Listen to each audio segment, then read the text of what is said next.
আসসালামু আলাইকুম। প্রিয় ভবিষ্যৎ সহকর্মীবৃন্দ, সকলকে স্বাগত জানাচ্ছি।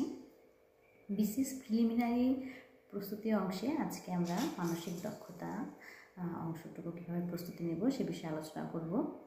আপনারা তো সবাই জানেন বিসিএস প্রিলিমিনারিতে মানসিক দক্ষতাতে 15 নম্বর আছে, লিখিততে এটার জন্য আছে 50 নম্বর।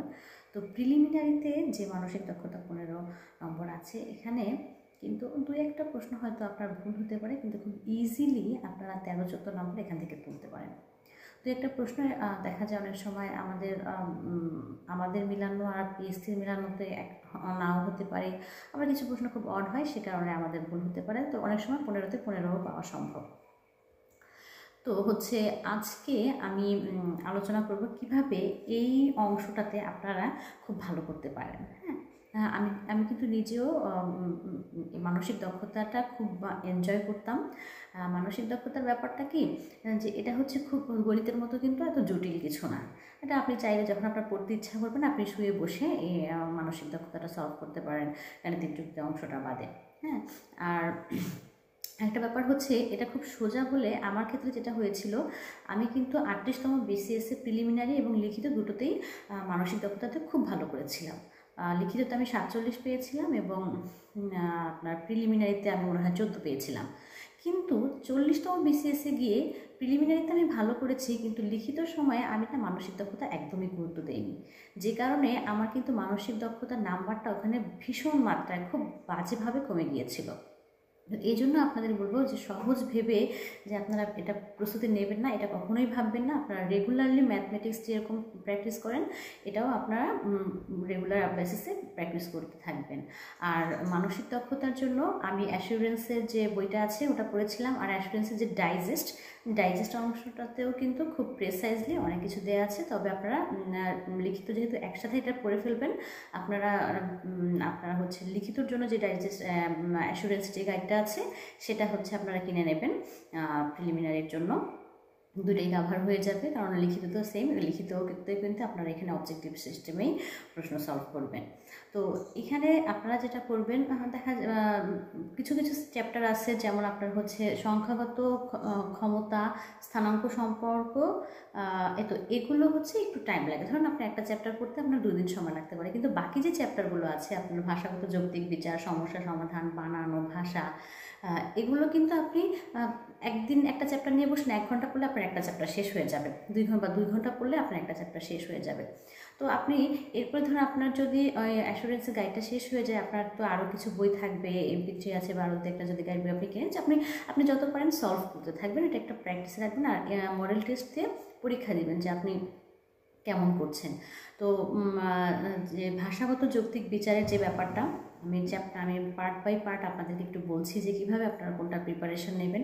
দেখুন, ভাষাগত যৌক্তিক বিচার কিন্তু আপনারা যে বাংলা পড়বেন সেখানে কিন্তু অনেকটাই কাভার হবে, ঠিক আছে? তো বাংলার সাথে বাংলা তো পড়ছেনই, আবার ওইদিকে আপনি অ্যাসুরেন্সের যে গাইড বইটা আছে বা অন্য যে কোনো একটা সিরিজের গাইড বই যেটা থাকবে সেটা থেকে আপনি পড়ে ফেলুন। খুব অল্প সময় একটা চ্যাপ্টারে খুব অল্প থাকে, এটা শেষ হয়ে যাবে।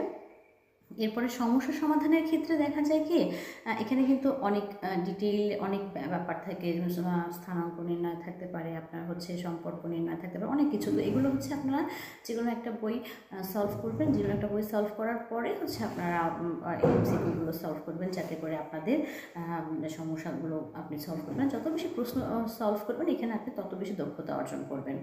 এরপরে বানানো ভাষাটাও কিন্তু আপনারা এখানে দেখবেন আপনি মিল পাবেন সবগুলো বইতে। এই বানানো ভাষা অংশটা আপনার মানসিক দক্ষতার জন্য যেরকম আছে, আবার বাংলার জন্য কিন্তু মোটামুটি কাছাকাছিই থাকে। তো এখানে কিন্তু আপনার এক পড়ার সাথে 2টা পড়া আপনাদের হয়ে যাচ্ছে।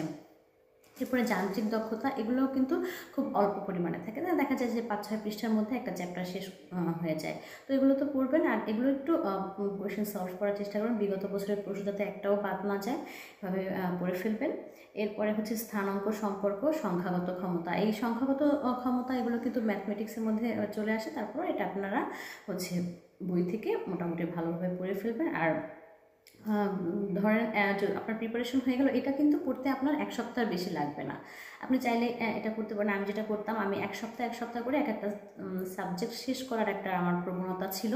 তো শেষ করার পরে দেখা যেত শেষ মোটামুটি যদি আপনার হাতে সময় থাকে মোটামুটিভাবে আপনি শেষ করে এরপরে আপনি ভালোভাবে আরেকবার সেটাকে দেখতে পারেন। তো মানে বারবার প্র্যাকটিস করবেন। বারবার প্র্যাকটিস করলে হবে কি আপনার যে জিনিসগুলো আপনার মধ্যে কনফিউশন ছিল সেই কনফিউশনগুলো দূর হয়ে যাবে। আর বিভিন্ন কোয়েশ্চেন সলভ করলে দেখা যাবে যে আপনি যে জিনিসটা আগে পারতেন না সেটা আরও ভালোভাবে আপনি আয়ত্তে নিয়ে আসতে পারবেন।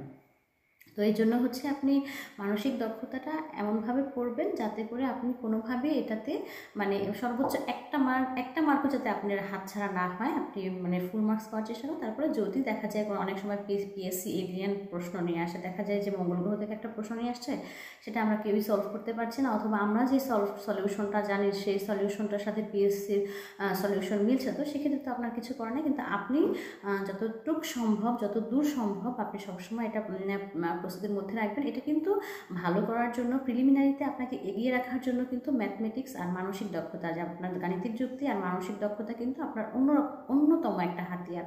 কারণ এখানে যদি আপনি এই 30-এর মধ্যে 27 থেকে 30 নাম্বার পান, তাহলে কিন্তু আপনি প্রিলিমিনারি দৌড়ে অনেকটাই এগিয়ে গেলেন। কারণ প্রশ্ন যদি ইজি হয়